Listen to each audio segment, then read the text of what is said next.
Hello, Jimmy from Hairy Campers. Today I'm in a spot which is a little town between Scone and Tamworth called Willow. What's the significance of this little town? At one stage there was two transport companies here who employed up to 150 truck drivers and supported local business in Willow. One of those was Les Howard, and the other one belonged to a bloke by the name of John Caban. So what I'll do is I'll bring Gary in. I suppose you could say Gary's he would be the second generation of Caban Transport. Unfortunately, John lost his life on Christmas Day to cancer. We've spoke about this on my channel before. It's a terrible thing, cancer is. It is. It robs people of their life. It really does. But anyhow, unfortunately, Les Howard had a company called Howard Haulage. Doesn't exist anymore now. There's a small contingency of a couple of trucks which his son runs, which is Adrian. But this Caban Transport here, which is what in my day was MF and JF and MF Caban, and I can remember Gary when he was this high. He was only a little bloke. Look at him today. But in saying all of that, Gary has had a great trainer in a great man, which was his father. And Gary's going to keep that going on. And I know he will, because he's had a great trainer. And you will be able to do that. You will keep this business running, won't you? Yep. Between him and his mother, they run a pretty good show here. They really do. Howard Haulage, not here anymore. Caban Transport, still here. So, how long do you think your father was operating in Willow for? 41 years. 41 years. Yeah. 41 years. Now I've known John for, my eldest son would be 35, so I've known him for 35 years in that period of time. Can you remember the first truck you ever had? Yeah, it was a D-line Inter. A D-line Inter. Yeah, single drive with a 160 compass. With the trailer? Yeah, bogey axle tipper.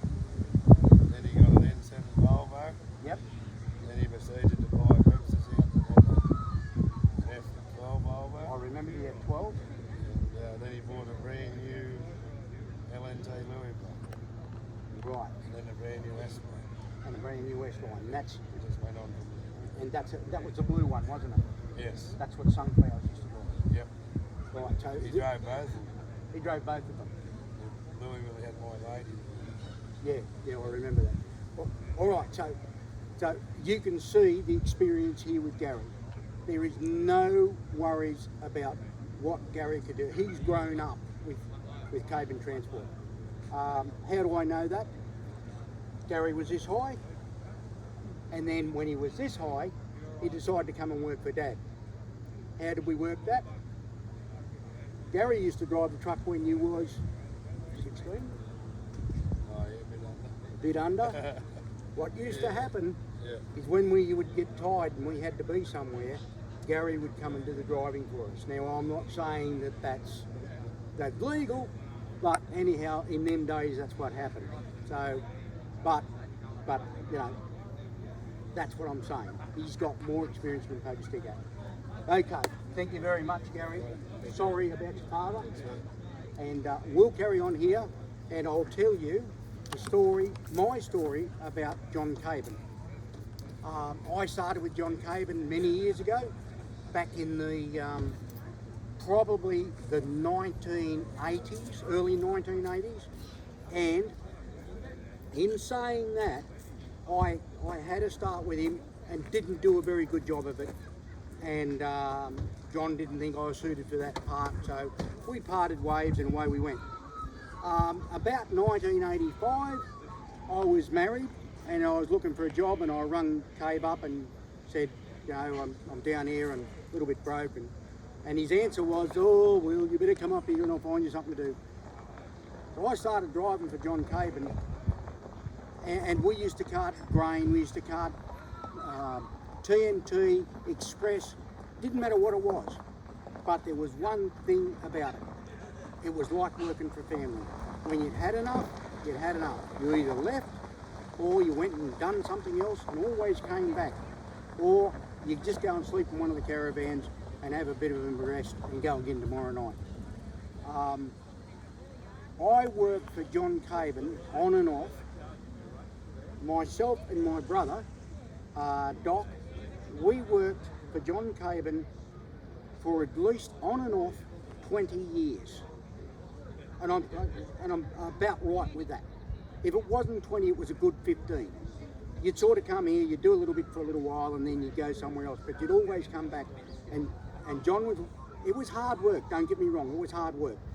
But John was one of them kind of blokes. He wasn't your boss, he was your mate. You'd only have to ring him up with some problems and he could fix it for you. If you had a problem with the truck, he'd organise it for you. So really at the end of the day, all I can say is you've got to understand John Caban gave a lot of starts to young people in this Willow Tree, Corindoi, Tamworth area that were not going to get any starts anywhere else.